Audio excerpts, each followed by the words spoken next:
Na umaga po muna sa inyo, tanghali, hapon, gabi at madaling araw po sa ating lahat. Sana po nasa mapayapa at maayos po tayong kalagayan, mga kababayan. Mag-umpisa na po tayo, magkomento na po tayo. Ito po, may nilabas na pong desisyon mga tambay. Halos breaking news po ito. May nilabas na pong desisyon ng Korte Suprema dito po sa PhilHealth mga tambay. Yung pagkuha po ng pamahalaan ng binagoongang Pilipinas ng hindi bababa sa 60 billion mga tambay. Pera po ng PhilHealth. Contribute po ito ng taong bayan, mga kabayan. Pinag-uutos na po ng Korte Suprema na isauli po o ibalik ang 60 billion mga tambay na nilipat po nila sa National Treasury. Ito po mga tambay ang pahayag po ng Korte Suprema na talagang matindi po itong gobyerno ito mga tambay. Grabe. Ito po, ano kaya ang mangyayari dito mga kababayan? Paano kaya nila isasauli ito mga kababayan? Maisasauli po ba ito na yung pera ay hindi manggagaling sa ating buwis o sa ating buwis pa rin kukunin para isauli ang 60 billion? Hindi kaya. Pakinggan po muna natin ang tagapagsalita po ng Korte Suprema. Grabe, no? Grabe itong gobyerno. Pasensya na po kayo kasi yung... In the 2024 GAA.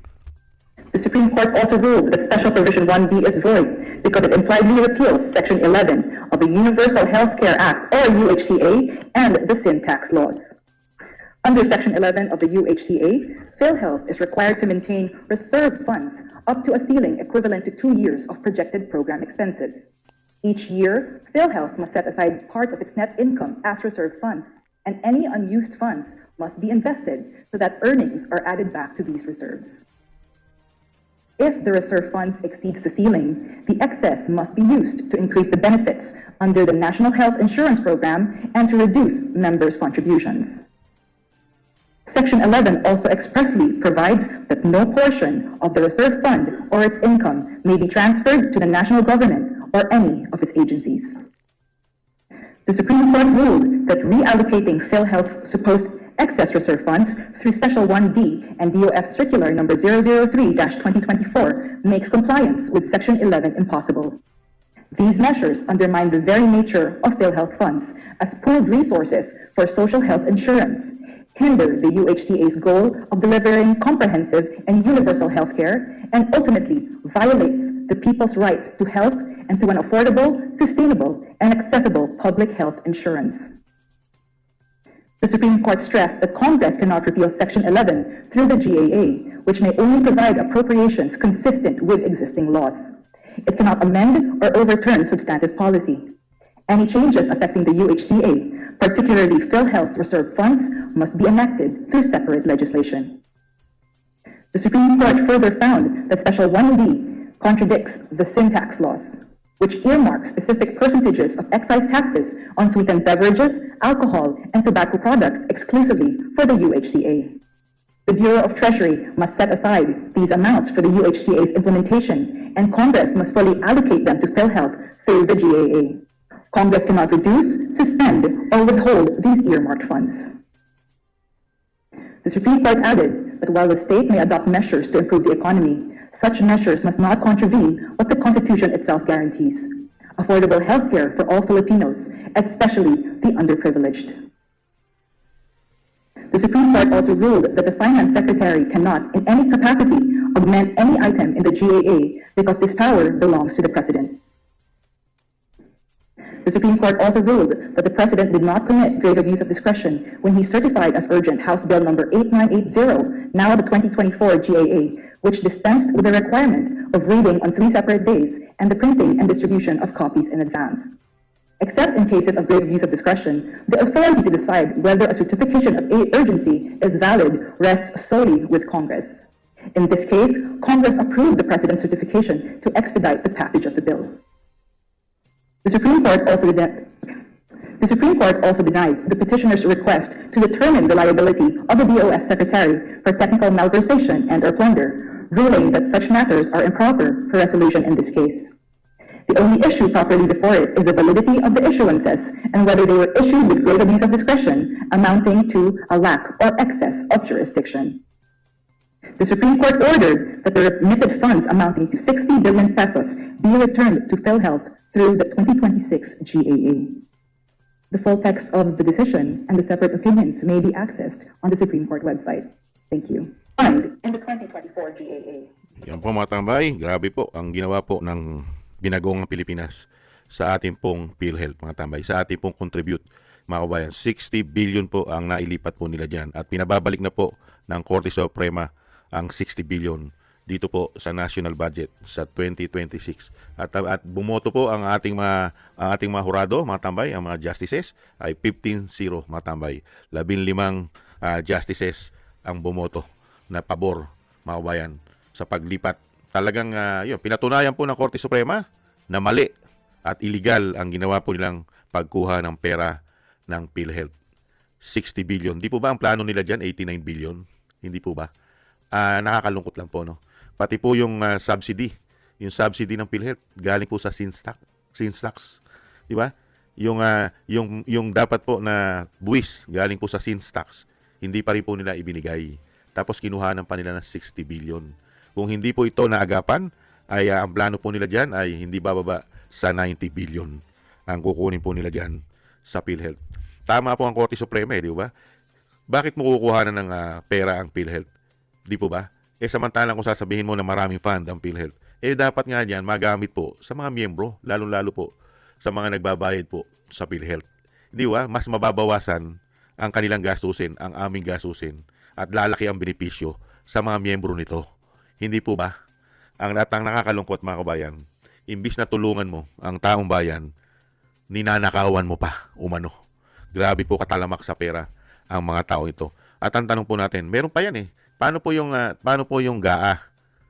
Yung 2025 national budget, matambay, di ba?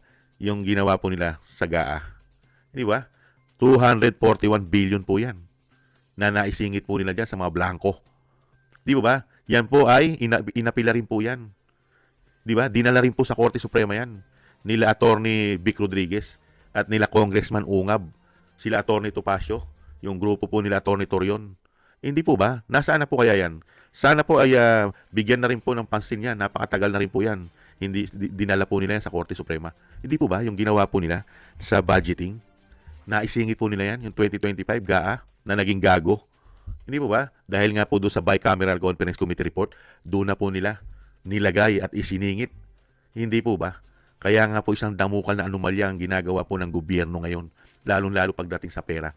Hindi po ba, mga kabayan? At yung PDIC, grabe rin po ang issue dyan. 100 mahigit. 100 plus billion po ang nakuha rin daw po dyan sa PDIC, mga kabayan. Ang ating kabangkuhan. Ibang klase po, mga kabayan. Sana sunod-sunurin na po ng Korte Suprema ang mga ginawa po na kawalang hiyaan at kademonyuhan pagdating sa pera ng taong bayan. Ito pong binagoong ang Pilipinas, mga kababayan. At syempre, ilabas na rin po ng Korte Suprema yung desisyon. Sa bagay, pinasasagot na po ng Korte Suprema yung ginawa pong pag-aresto, yung petisyon ng pamilya Duterte sa pag-kidnap, pag-aresto kay dating Pangulong Duterte. Sana po lumabas lahat ng katotohanan at hindi po mabusalan at hindi po masilaw sa maleta na basura ang Korte Suprema. Huwag naman po sana kayong masilaw at matakot sa kapangyarihan na nakaupo ngayon. Hindi po ba? At ang nakakalungkot po, mga tambay, paano po ang pagsasauli nito? Ito po ay inuutosan po na isauli ito pong budget dahil meron po tayong budgeting na ginagawa at hindi pa tapos. Hindi pa na ipapasa ang 2026 national budget. At diyan mo ngayon isisingit o ipinababalik sa 2026 national budget. Ang diyan po ilalagay po sa GAA. Ang tanong, mga kabayan, paano kaya nila ibabalik? Idadagdag na naman po kaya sa ating buwis? Sana tinuklas Saan kaya nila dinala yung 60 billion? Saan kaya dinala yung 60 billion ng pamahalaan sa pangunguna po ni Bongit, ni Bangag na tinatawag ng kanyang ate? At ang nakakalungkot, buwis. Kukunin na naman yan sa atin, sa buwis natin, ang 60 billion na pinasasauli dito po sa 2026 national budget. Unbelievable. Kung hindi man magkasya, mabayan ang ating buwis, ipangungutang na naman nila yan dahil inuutusan na sila ng Korte Suprema na ibalik sa PhilHealth yung 60 billion. Tayo na naman ang magsasakripisyo niyan. Yung ginawa nilang kabalbalan. Tapos ngayon, ang issue ng gobyerno puro pagnanakaw. Kaya maiisip ng taong bayan, maiisip natin itong 60 billion ay nanakaw din nila umano. Ninakaw din nila umano yan Dahil ang issue po ngayon sa gobyerno ng binagoongang Pilipinas ay puro pagnanakaw ng mahigit 3 taon. Ang nakakalungkot, tayo na naman ang magsasakripisyo at magbabayad at magbabalik na 60 billion umano sa mga ninakaw nila.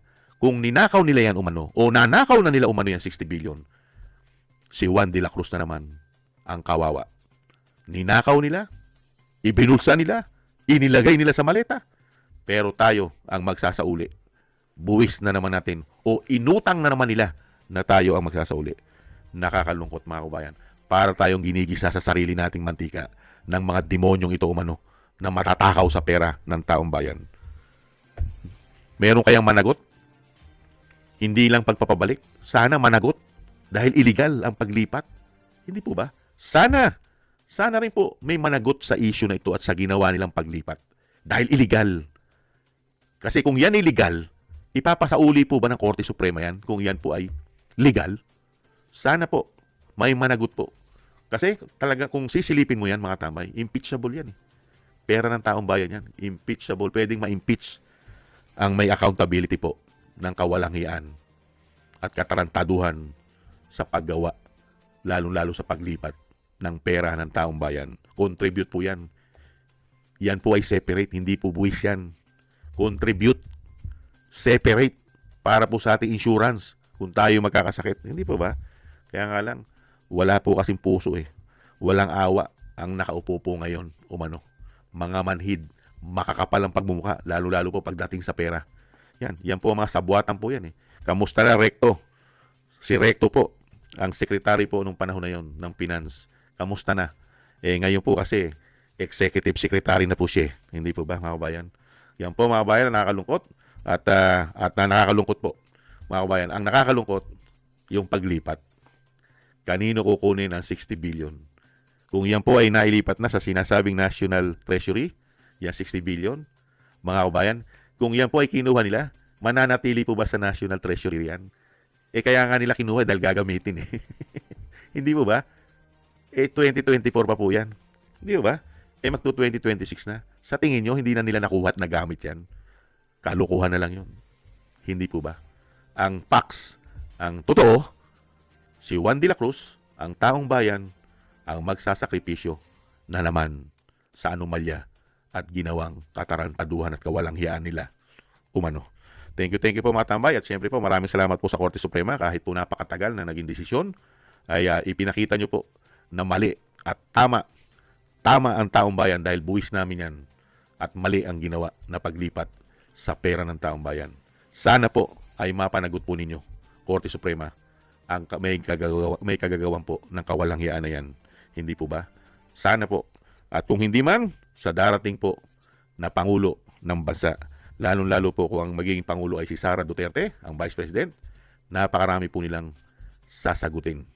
Hindi lang po PhilHealth, napakarami pa, mga kabayan, na korupsyon na issue nila. Ngayon po, safe pa sila. Safe pa sila ngayon dahil nasa kapangyarihan pa sila. Maraming salamat po mga tambay sa nagusto po natin tambayan mga kabayan sa YouTube at TikTok. At ganoon din po mga kabayan sa mga nagko-comment, like, share, subscribe. Sa mga subscribers po natin, sa mga nagbibigay po ng tulong at biyaya. Maraming salamat po sa inyo mga tambay. At shoutout po sa inyong lahat. At ingat-ingat po kayo, lalong-lalo po sa inyo po mga paggawa. Thank you po. At syempre po yung dasal po natin na tayo po ay maingatan lahat.